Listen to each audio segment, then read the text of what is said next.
మనతో పాటు మరికొంతమంది బీసీ నాయకులు ఉన్నారు. బీసీ ఉద్యమం పైన పాట పాడుతూ అంటున్నారు. మాట్లాడే ప్రయత్నం చేద్దాం. చెప్పండి అన్న, ఏంటి రాష్ట్ర ప్రభుత్వం బీసీలకు అన్యాయం చేస్తున్నదా? ఏం జరుగుతూ ఉంది రిజర్వేషన్ పైన? ఈరోజు కాంగ్రెస్ ప్రభుత్వం నమ్మించి గొంతుకు వేయడంలో మొదటి స్థానంలో ఉంది. కాంగ్రెస్ ప్రభుత్వం కానీ, టీఆర్ఎస్ ప్రభుత్వం కానీ, బీజేపీ పార్టీ, ఏ పార్టీ అయినా మన బీసీ నాయకులారా తక్షణమే మీరు ఆ పార్టీ జెండాలని పక్కకేయండి, మన బీసీ జెండాలను ఎత్తండి.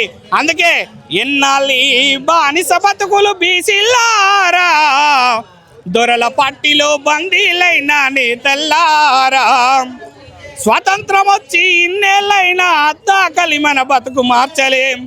ఈ ఎల్ల కాలము పల్లకి మోసే భోగిలమై తిరుగుడేందిరా, ఎన్నాళ్ళి బానిస బతుకులు బీసీలారా, దొరల పార్టీలో బందీలైన నేతల్లారా. పార్టీ జెండలు పక్కన ఎత్తి బీసీ జెండలు ఎత్తండి, పార్టీ జెండలు పక్కన వేసి బీసీ జెండలు ఎత్తండి అని ఈరోజు యావత్ బీసీ జాతి మొత్తం ఈ జెండాలు ముఖ్యం కాదు, ఈ పార్టీలు ముఖ్యం కాదు, మనకున్నది ఒకే ఒక జెండా. ఏ జెండా? మన బీసీ జెండా. అది జాజుల సీనన్న జెండా అని ఈరోజు బీసీజేఏసీ చైర్మన్ జాజుల సీనన్న ఇచ్చినటువంటి పిలుపు మేరకు ఈరోజు ఎంతో మంది ఇందిరా పార్క్ కాడికి వచ్చి ఈ ధర్నాలో పాల్గొనడం జరిగింది. ఇదేనే కాదు, పార్టీలను పొందబెట్టడానికి బీసీ జాతి మొత్తం సిద్ధంగా ఉందని మరొకసారి తెలియజేసుకుంటున్నాను. పార్టీ నేతలారా మీరు గుర్తుపెట్టుకోండి, అగ్రకులం నాయకులు వాళ్ళు రెడ్డిస్ అయినా, వెలుమల పార్టీ అయినా, ఒక బీజేపీ పార్టీ, ఒక బ్రాహ్మణ్స్ పార్టీ అయినా, మీ పార్టీల్లో రేపు టూలెట్ బోర్డు పెట్టుకోవాల్సి వస్తుంది.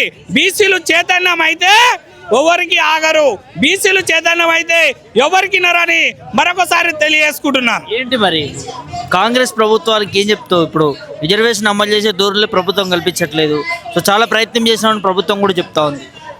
ఇప్పుడు మొన్ననే మేము రేవంత్ రెడ్డి గారిని కలిసాం, బీసీ సంఘం జాజుల సీనన్న ఆధ్వర్యంలో రేవంత్ రెడ్డి సీఎం గారిని కలిసి మరి ఏందన్నా ఇట్లా అయిపోయి మరి 42% రిజర్వేషన్ ఇస్తున్నారు, జీవో ఇస్తున్నారు, ఏం చేయాలో చెప్పు, అవసరమైతే నేను బీసీ జాతి కోసం ఏదైనా చేస్తా. బీసీలకు రిజర్వేషన్ ఇచ్చినటువంటి పేరు నాకు చరిత్రలో ఫలాన్ సీఎం రేవంత్ రెడ్డి ఇచ్చిండు అనేది ఉండాలి, కాంగ్రెస్ ప్రభుత్వం ఇచ్చిందని ఉండాలి. రాహుల్ గాంధీ గారు ఇచ్చినటువంటి పిలుపు మేరకు మేము ఖచ్చితంగా కట్టుబడి ఉంటామని తెలియజేశారు. దా విధంగానే మేము కూడా నమ్మకం మీద కాంగ్రెస్ ప్రభుత్వానికి పాలాభిషేకాలు చేశాం. కాంగ్రెస్ ప్రభుత్వం బీసీలకు 42% రిజర్వేషన్ ఇస్తుందని సంతోషపడ్డాం. కానించి నమ్మించి గొంతు కోయడంలో కాంగ్రెస్ ప్రభుత్వమే ఫస్ట్ స్థానంలో ఉంటుందని పసిగట్టలేకపోయాను. ఏ పార్టీలైనా బీసీ జాతిని మోసం చేస్తున్నారు తప్పితే బీసీ జాతికి ఎవ్వరు ఎలుగబెట్టింది ఏమి లేదు. రేవంత్ రెడ్డి గారు మాకు రిజర్వేషన్ ఇస్తారని సంబూరపడి సంకల్పం గుద్దుకుంటే మమ్మల్ని నిండా ముంచిపోయింది తప్పితే ఏమీ చేయలేదు. ఈ ఉద్యమం ఇంతటితోటి ఆగేది కాదు. రేపు జాజుల సీనన్నతోటి ఎంతవరకైనా సిద్ధంగా ఉన్నామని తెలియజేస్తున్నాం. ఈరోజు జాజుల సీనన్న మరి ఎక్కడ పిలుపునిస్తే అక్కడికి, అవసరమైతే ఢిల్లీకి వచ్చైనా కదం తొక్కి కదులుతుంది బీసీ సైన్యం, గలం విప్పి పాడుతుంది రాజ్యం కోసం. అరా కదం తొక్కి కదులుతుంది బీసీ సైన్యం, గలం విప్పి పాడుతుంది రాజ్యం కోసం.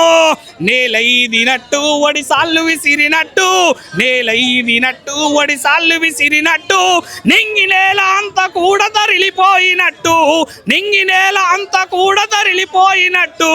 అరే అరే అరే అరే అరరరరరరర కదం తొక్కి కదులుతుంది బీసీ సైన్యం, గలం విప్పి పాడుతుంది రాజ్యం కోసం. జాజుల సీనన్న వెంట ఊరూరు పల్లె పల్లె ఢిల్లీ దాకా వస్తాము, జేజేలు కొడతాము, బీసీ జెండలెత్తి జేజేలు కొడతాము, ఢిల్లీ కోట పైన జిందాబాద్ కొడతాము. కదం తొక్కి కదులుతుంది బీసీ సైన్యం, గలం విప్పి పాడుతుంది రాజ్యం కోసం, గలం విప్పి పాడుతుంది రాజ్యం కోసం, గలం విప్పి పాడుతుంది రాజ్యం కోసం. జై బీసీ, జై సీనన్న.